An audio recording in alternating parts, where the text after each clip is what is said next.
اپنی بات کا پکا نہیں تھا. سرکار فرماتے ہم اس سے سفارت کے معاملے طے نہیں کریں گے. پھر اس کے بعد وہ بھی چلا گیا. پھر حلیس بن علقمہ آئے. جب حلیس بن علقمہ آیا تو آقا علیہ الصلوۃ والسلام نے فرمایا یہ اس قبیلے سے ہے جو عمرہ کرنے والوں کا بڑا احترام کرتے ہیں. اپنے اونٹوں کو کھڑا کر دو اور سارے لبیک کی صداؤں کو بلند کرو. جب حلیس بن علقمہ آیا تو صحابہ کی جماعت کی زبانوں پر تھا لبیک اللہم لبیک لبیک لا شریک لک لبیک ان الحمد والنعمت لک والملک لا شریک لک. حلیس بن علقمہ نے دیکھ کے کہا یہ تو بڑی پاکیزہ جماعت ہے. وہ ظالم ہوگا جو ان کو روکے.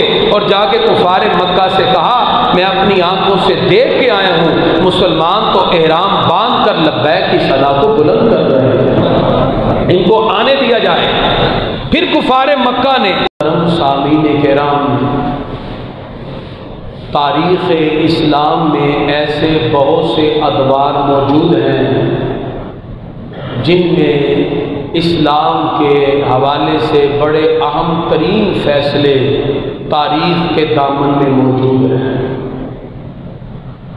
ان واقعات میں سے جیسے ہم نے بالترتیب پچھلے جمعہ سے ہجرت کے بعد مدینہ منورہ جب آقا علیہ الصلوۃ والسلام تشریف لائے, غزوہ بدر, احد, غزوہ احزاب و خندق پر بات کی. آج ہماری گفتگو کا موضوع سخن ہوگا صلح حدیبیہ. صلح حدیبیہ یہ وہ کانٹریکٹ ہے, یہ وہ معاہدہ ہے جو کفار مکہ اور مسلمانوں کے درمیان ہوا, اور اس عظیم معاہدے کی وجہ سے اسلام کی اشاعت میں روز بروز اضافہ ہوا. اس موضوع کو ایک تو ذی قعدہ کا یہ مہینہ ہے اور ذی قعدہ میں چونکہ یہ وقوع پذیر ہوا 6 ہجری میں, اس اعتبار سے بھی ہم بات کریں گے. اور اس کے ساتھ ساتھ اسلام کو پھیلانے کے لیے اور تبلیغ کے وہ جو اصول ہمیں ملتے ہیں اس کو کس انداز میں آقا علیہ الصلوۃ والسلام نے اپنایا کہ پھر 4 دانگے عالم میں اسلام کا پرچم لہراتا ہوا نظر آتا ہے. آج ہم تاریخی پرسپیکٹو کے اندر اس بات کو جانیں گے وہ کون سے پیرامیٹرز ہیں, وہ کون سے اصول و قواعد ہیں جو ہمیں تبلیغ کے اعتبار سے اپناتے ہوئے اس انداز میں اپنانا ہوں گے جس سے غیروں کے دلوں میں بھی ہم اپنی محبت کو پیدا کر سکیں. اور اس کے ساتھ ساتھ آقا علیہ الصلوۃ والسلام نے صلح حدیبیہ کے تاریخی پس منظر میں کس انداز میں آپ نے وہ معاہدہ رقم کیا جس کی وجہ سے پھر اسلام تیزی سے پھیلنے لگا اور صرف 2 سال کے بعد مکہ بھی فتح ہوا اور اسلام کا پرچم مکہ مکرمہ میں لہراتا ہوا دکھائی دیتا, صرف 2 سال کے بعد. اس طرح صلح حدیبیہ جو 6 ہجری ماہ ذی قعدہ 628 عیسوی کو پیش آیا, یہ ایک ایسا فیصلہ کن مارکہ ہے جس نے فتح مکہ کی راہ کو بھی ہموار کر دیا. اور یہی وہ صلح حدیبیہ ہے جو فتح مکہ کا پیش خیمہ ثابت ہوا. صلح نامہ کی شرائط تو ایک طرف صحابہ کرام بظاہر اس پر خوش نہ تھے, اس لیے کہ آقا علیہ الصلوۃ والسلام نے زیادہ تر باتیں رؤسائے قریش کی مانی, لیکن ہمارے آقا جانتے تھے سرکار کی دور رس نگاہوں میں یہ بات پوشیدہ تھی کہ آج اگر ہم یہ کانٹریکٹ اور معاہدہ تسلیم کر لیتے ہیں تو آج وہ دن ہے کہ کفار مکہ نے مسلمانوں کے وجود کو تسلیم کر لیا. اور یہ بہت بڑی بات ہے. یعنی تاریخ کے ایسے ادوار بھی آئے کہ مسلمانوں نے ساری باتیں رؤسائے قریش کی مان لی, لیکن وہ جانتے تھے کہ آج اگر ہم ان کی باتیں مان رہے ہیں تو پھر یہی وہ چیزیں ہوں گی جب معاہدہ لکھا جائے گا تو مسلمانوں کے وجود کو تسلیم کر لیا جائے گا. صلح حدیبیہ اس کا سبب کیا تھا، اس کی وجہ کیا تھی؟ ہم اس انداز میں تاریخی طور پر اس کو دیکھیں گے کہ اسباب، واقعات اور اس کے نتائج ہمارے سامنے واضح ہو جائیں۔ گرامی قدرات، ایک دن آقا علیہ الصلوۃ والسلام نے مدینہ منورہ میں صحابہ کو اپنا خواب سنایا۔ آقا علیہ الصلوۃ والسلام فرماتے ہیں، صحابہ میں نے ایک خواب دیکھا ہے کہ میں بھی احرام باندھے ہوئے ہوں، تم بھی احرام باندھے ہوئے ہو، ہم بیت اللہ کا طواف کر کے بیت اللہ کا دروازہ کھول کے اندر داخل ہوئے۔ خواب سنایا۔ تو وہ صحابہ جو اتنے عرصے سے مکہ سے جدا تھے، ان کے دل میں زیارت مکہ کی خواہش پیدا ہوئی۔ صحابہ کی خوشی دیدنی ہو گئی۔ جب سرکار نے اپنا خواب سنایا تو عرض کیا، پیارے آقا کیا اچھا ہو ہم سارے مل کے عمرہ کر کے آئیں۔ حالانکہ 1 سال پہلے 5 ہجری کو غزوہ خندق ہوا ہے، 1 سال بعد ذی قعدہ کے مہینے میں یہ پروگرام بنا۔ سرکار نے فرمایا ٹھیک ہے، 1400 صحابہ سرکار کی قیادت میں عمرہ کے لیے تیار ہو گئے۔ کتنے جی؟ 1400۔ آقا علیہ الصلوۃ والسلام صحابہ کے ساتھ روانہ ہوئے سواریوں پر، اور قربانی کے لیے 70 اونٹ ساتھ لیے۔ اور مدینہ شریف کے جو رہنے والے ہیں ان کا میقات ذوالحلیفہ ہے۔ ذوالحلیفہ پہ آ کے سرکار نے اور صحابہ نے سب نے سلے ہوئے کپڑے اتارے، غسل کیا، 2 نفل احرام کے پڑے، اور احرام باندھ کر ساری فضا لبیک اللہم لبیک لبیک لا شریک لک لبیک ان الحمد والنعمت لک والملک لا شریک لک، یہ جملے سے ساری فضا گونج اٹھی۔ سارے صحابہ سرکار کے ساتھ لبیک کی صدا کو بلند کر رہے ہیں۔ گرامی قدرات، آقا علیہ الصلوۃ والسلام نے 70 اونٹوں کے گلے میں رسیاں ڈال دی۔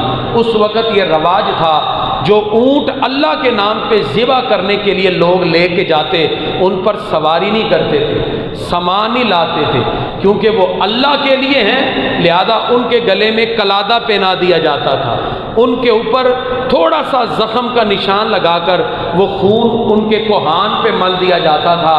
یہ نشانی تھی کہ یہ اونٹ اب اللہ کے نام پہ وقف ہو گئے۔ 70 اونٹوں کو نشان لگا دیے۔ اب ذرا تصورات میں سوچیں، محبوب خدا کی قیادت ہو، سرکار بھی احرام باندھے ہوئے ہوں، صحابہ بھی، اور لبیک کی صدائیں بلند ہو، کتنا روحانی منظر ہوگا۔ بس یہی جذبہ، یہ شوق لے کے صحابہ سرکار کے ساتھ چل پڑے۔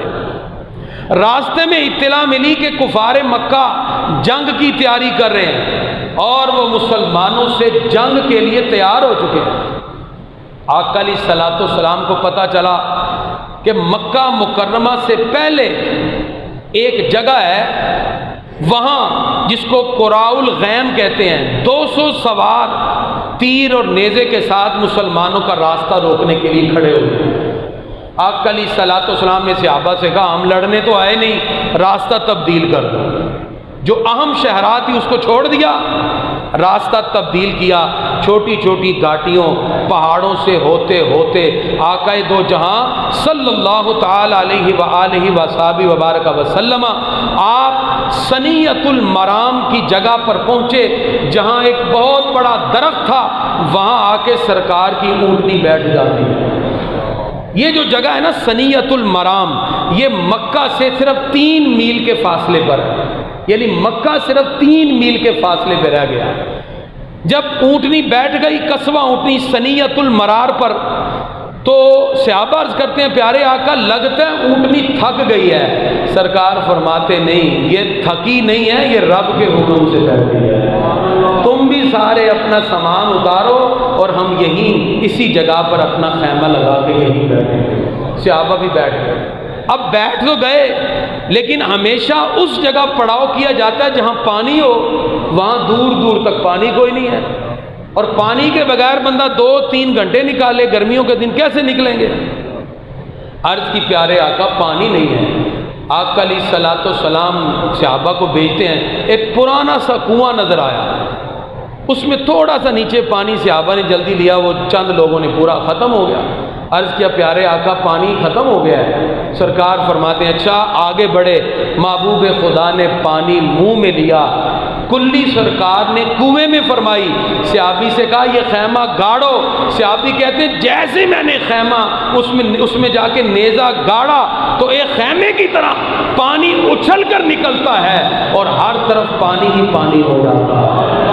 یہ پہلا معجزہ تھا جو آقا علیہ الصلوۃ والسلام کا ظاہر ہوا۔